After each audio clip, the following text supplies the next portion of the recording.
अभी जो हाइड करने वाली बात है, फिर मैं उसी पे आऊँगा कि बच्चे हाइड कर लेते हैं, ये तो समझ में आती चीज़ें। अब आपका कोई पार्टनर है, वो रूममेट हो सकता है, आपके आपके आपके लाइफ पार्टनर हो सकते हैं, आपके माँ बाप हो सकते हैं, आपके बच्चे हो सकते हैं, वो हाइड कर रहा है और आप समझ नहीं पा रहे हो। कुछ ऐसे सिम्टम्स हैं जिसे समझा जा सके कि शायद कुछ ना कुछ दिक्कत में है, ये बता नहीं रहा है। हाँ, सिम्टम्स हमेशा देगा। कोई भी व्यक्ति अगर सुसाइडल थॉट से गुजर रहा है या डिप्रेशन से ये गुजर लोग रहा फील है कर रहे हैं। या डिप्रेशन से गुजर रहा है, ठीक है, तो उसके हिंट जरूर मिलेंगे आपको। क्योंकि ऐसा नहीं हो सकता कि आपकी मेंटल स्टेट डिटेरियोरेट हो रही है और उसका आपके बिहेवियर में कोई एक्सप्रेशन ना आए। बिहेवियर में ज़रूर एक्सप्रेशन आएगा। और जिसमें से कुछ जो बहुत इम्पोर्टेंट हैं, एक होता है आइसोलेशन, जो बहुत देखा गया है। आइसोलेशन का मतलब अकेले कि रहना पसंद कर रहा व्यक्ति है। थोड़ा अकेले रहने चालू कर देता है। मतलब कि जहाँ पे भी गैदरिंग्स हैं या मेलजोल की बात है, अच्छा इंट्रोवर्ट्स भी ऐसा करते हैं, लेकिन अगर बंदा डिप्रेसिव है तो पहले वो आउटगोइंग था लेकिन अब वो अवॉइड कर रहा है। दोनों में डिफरेंस है। कुछ लोग नेचुरली इंट्रोवर्ट है, वो हमेशा से ही नहीं चाहते, ज़्यादा अकेले में रहना उन्हें पसंद होता है, उनकी बात मैं नहीं कर रहा। अगर व्यक्ति डिप्रेसिव है तो उसके अंदर आप आइसोलेशन का सिम्टम ज़रूर देखोगे। समहाउ उसका इंटरेस्ट ही नहीं बनेगा लोगों से जाने का, मिलने का, पब्लिक गैदरिंग में जाने का। डिसइंटरेस्ट में वो लगेगा। Isolation and disinterest. अच्छा, डिसइंटरेस्ट एक और चीज़ में होता है कि पहले वो जिन चीज़ों को एंजॉय करता था उन चीज़ों के प्रति वो डिसइंटरेस्टेड होने लगेगा। तो ये दो बहुत इंपॉर्टेंट आपको मिलेंगे, आइसोलेशन, अकेलेपन की तलाश में रहना, और डिसइंटरेस्ट एक्सपीरियंस करना कि जो पहले चीज़ें थी वो पहले ज़्यादा इंजॉय कर रहा था, अब उन कामों से भी वो दूर भागता हुआ आपको नज़र आएगा। तो ये दो बहुत सटल सिम्टम्स हैं जो उनके बिहेवियर्स में आपको दिख बार सकते हैं। बार दिखेंगे। और इनफैक्ट जो लोग सुसाइडल होते हैं वो तो कई बार अपनी बातों में भी मौत का जिक्र बहुत करने लगते हैं। अच्छा।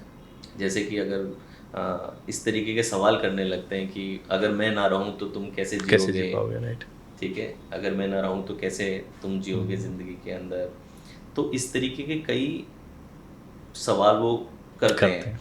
तो इसको कभी मजाक में कंसीडर नहीं करने का। अगर आपके परिवार में कोई भी आकर के आपसे ये सवाल पूछ रहा है कि अगर मैं नहीं रहा तो तुम क्या करोगे, दैट्स नॉट अ जोक। हो सकता है वो जोक कर रहा है, but that's not a joke. You should always be careful. If the person is asking that question, you should ask, why are you asking this question, are you all right. right, right? So उसको मजाक में न डालें अगर इस तरीके का सवाल व्यक्ति करता है तो। राइट। तो ये कुछ सिम्टम होंगे, सटल सिम्टम्स होंगे जो आपको दिखेंगे व्यक्ति बाकी के और भी अंदर। सिम्टम्स हो सकते हैं दूसरे भी। हाँ, जैसे मैं एक आदमी से मिला था दूसरे और कई दूसरे सिम्टम्स में आप लोग पकड़ पाएंगे कि नहीं पकड़ पाएंगे वो थोड़ा सा मुश्किल हो मुश्किल सकता है, है। इसमें पकड़ में आ जाती हाँ, चीज़ें। ये चीज़ें आप देख सकते हो, एज एन आउटसाइडर आप देख सकते हो। बाकी तो अंदर बहुत सैडनेस रहती है, अननेसेसरी कई बार बॉडी में विदाउट रीज़न पेन रहना, लो एनर्जी रहना, फटीग आ जाना, ये ब्रेन फॉग रहना, ऐसी बहुत सारी सिम्टम्स हैं। लेकिन वो सारी चीज़ें आप नहीं देख पाओगे, बाहर का व्यक्ति नहीं देख पाएगा, उसका जो एक्सपीरियंस कर रहा है वही बंदा देख पाएगा। तो वो चीज़ें वो इजीली छुपा सकता है आपसे। राइट। अभी मैं एक इंटरव्यू देख रहा था एक किसी एक्टर का, तो उन्होंने बोला था कि मुझे लिफ्ट में डर लगता है। तो फोबिया है लिफ्ट का, तो ये भी पार्ट क्लस्ट्रोफोबिया। ऑफ इसका ही है, जैसे इस तरह की फोबिया होना हाँ, मेंटल हेल्थ का हिस्सा है। तो हिस्सा है। फोबिया अलग अलग प्रकार के होते हैं। जो कन्फाइंड प्लेसेस का, नैरो प्लेसेस का जो फोबिया होता है, इसे कहते हैं क्लस्ट्रोफोबिया। तो ओके। क्लस्ट्रोफोबिक लोग जो होते हैं वो क्लोज जगहों पे, जो छोटी जगहें होती हैं, क्लोज होती हैं, अच्छा। उनमें नहीं रह सकते। जैसे एरोप्लेन से इन्हें डर लग सकता हाँ। है, ठीक है। Right right. लिफ्ट का कॉमन होता है, हाँ, एक लिफ्ट। मेरे दोस्त हैं, वो बड़े साले में, वो फ्लाइट से नहीं ट्रेवल करना चाहते हैं। हाँ, आई थिंक मुझे कौन किस्सा बता रहा था, मैं नाम भूल गया उनका, अपने मनोज कुमार जी का वो किस्सा बता अच्छा रहे अच्छा। थे कि मनोज कुमार जी कौन सी पिक्चर की शूट थी जिसके लिए बाहर जाना था। तो उन्हें इतना फोबिया था फ्लाइट का। फ्लाइट का कि उन्होंने शायद 20-25 दिन शिप से ट्रेवल करके वो वहाँ पे पहुँचे थे। बाप रे। ऐसा उन्होंने किया था, अभी बिकॉज मैंने देखा था इनका इंटरव्यू, अजय देवगन का, उन्होंने बोला था कि मुझे लिफ्ट में डर लगता है, फोबिया है लिफ्ट से। क्लस्ट्रोफोबिया जिसे क्लेस्ट्रोफोबिया कहते है। हैं। एक मैं एक्टर, मैं उनका नाम नहीं याद आ रहा अभी, बस लेटेस्ट एक्टर है, मतलब अभी बड़े स्टार हैं। उन्होंने बोला था कि मुझे अकेले रहने में डर लगता है, मैं अकेले नहीं रह सकता है। उनको अपने बेडरूम में कोई चाहिए, सो नहीं सकते वो।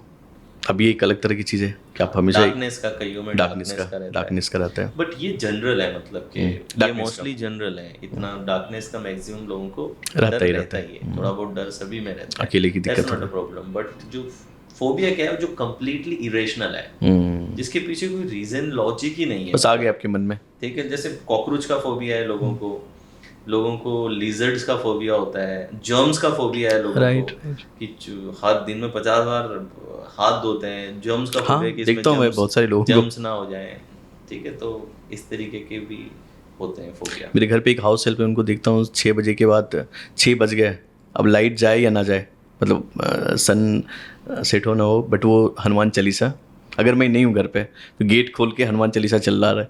इनका होता क्या, बोलता नहीं भूत आ जाएगा। मतलब ऐसे कौन सा डर, वो बचपन की भी मुझे लगता है ये चीज़ें होती है। होगी, चाइल्डहुड से भी आपकी चीज़ें। कई बार कोई ट्रॉमेटिक इवेंट हुआ हो आपके में, जैसे कई केसेस में बचपन में आप सपोज कि बाथरूम में आप बंद हो गए थे, गेट कुंडी लग गई थी और आप उस समय तक बंद रहे, दैट कैन ट्रिगर। आप किसी लिफ्ट में फंस गए थे, उस इवेंट के बाद आ सकता है। तो फोबिया जरूरी नहीं है कि बचपन से ही आपको होगा, फोबिया कई बार किसी ट्रॉमेटिक इवेंट के बाद में आ सकता है। फोबिया क्या है, वेरी क्विक लर्निंग। फोबिया क्या है कि एक चीज हुई, इवेंट हुआ आपके पास में, और उस इवेंट को आपने लर्न कर लिया कि this is dangerous for me, उसको फिर हटाया जा सकता है। एंड नाउ आप उससे दूर भागते हो, लाइफ टाइम अवॉइड करते हो उस चीज से, राइट। और फोबिया में स्पेशली जैसे कॉकरोच का फोबिया है या डॉग्स का फोबिया होता है जिन लोगों में, कई ऐसे फोबियाज में ऐसा है कि जैसे आप अगर कॉकरोच को देख रहे हो तो आपको वो कॉकरोच जो दिख रहा है, जहां पे बैठा है आपको वहीं दिख रहा है, इसलिए आपको उस पर कोई रिएक्शन नहीं है। लेकिन जिनको फोबिया होता है ना, वो अगला फ्रेम इमेजिन करते हैं, अब वो इधर है, वो उसको वहां बैठे हुए नहीं देख सकते। उनका अगला फ्रेम है कि जैसे ये कॉकरोच जंप करके मेरे ऊपर आ रहा है, तो उनके माइंड में ये वाला फ्रेम चल रहा है, जंपिंग ऑन देम। तो कॉकरोच अगर आप पे जंप करके आए, तो आप कौन सा लॉजिकली ऐसे बैठे रहते हैं? बिल्कुल, मैं भी आप तो एकदम से कुछ तो करेंगे, बिल्कुल, राइट। तो एक्चुअली फोबिया वाले लोगों में नेक्स्ट फ्रेम उन्हें नजर आता है, उन्हें वो वाला फ्रेम नहीं दिखता सिर्फ। तो बाकी जो नॉर्मल है उन्हें वही फ्रेम दिखता है जो है। जिन्हें लिजर्ड्स का फोबिया होता है, लिजर्ड्स का तो छोटा मोटा डर सभी को लगता है, राइट, कोई भी उससे दूर रहेगा। लेकिन जिन्हें फोबिया ना, वो देखते ही चीख निकलती है उनकी। क्यों? क्योंकि उन्हें वो लिजर्ड उस दीवार पे नहीं दिखती है, अपने पे जंप होती हुई फ्रेम लगती है उनको कि ये फ्रेम चल रहा है अभी, this is what they. Dogs में अगर आपको डॉग्स का तो प्यार करते हो आप डॉग से, तो आपको इमेज बनती है कि अभी ये आकर के मुझे किस करेगा या मैं इसको प्यार कर सकता हूँ। लेकिन जो डरते हैं उन्हें क्या फ्रेम दिखती है? डॉग वहां पे खड़ा हुआ नहीं दिखता, उन्हें डॉग उन पे जंप करता हुआ ये इमेज दिखती है, ये फ्रेम दिखता है। तो कई केसेस में when I help people through mindfulness, neuro linguistic programming, तो इन चीज़ों पे हम कई बार उस फ्रेम को शिफ्ट करवाते हैं। अच्छा, हाँ, कि वो उसको वो फ्रेम ना दिखे। और क्या प्रोसेस होता है? मतलब ऐसे कुछ तो बहुत सिंपल सा प्रोसेस है कि कई बार रिपीट कराना होता है कि जब भी आप उस लिजर्ड को देख रहे हैं, उसको रिवर्स में चलते हुए देखें, इसके पिछले फ्रेम बनाएं कॉन्शियसली कि ये अगर उल्टी मूव करती हुई दिखेगी और आपसे दूर जाती हुई दिखेगी तो कौन से फ्रेम बनेंगे। जैसे आप देखो उसके रिवर्स चलते हुए फ्रेम बनाओ, तो लगातार अभ्यास करने से हमने देखा है कि बहुत नॉर्मल हो जाता है व्यक्ति।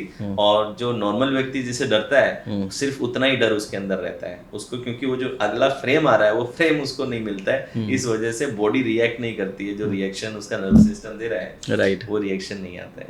जैसे कई बार जब कभी आपसे कोई कार एक्सीडेंट हो जाए, तो आप जब भी फिर अगली बार गाड़ी चलाते हो तो आपके दिमाग में लगता है यार फिर से कहीं एक्सीडेंट ना हो जाए।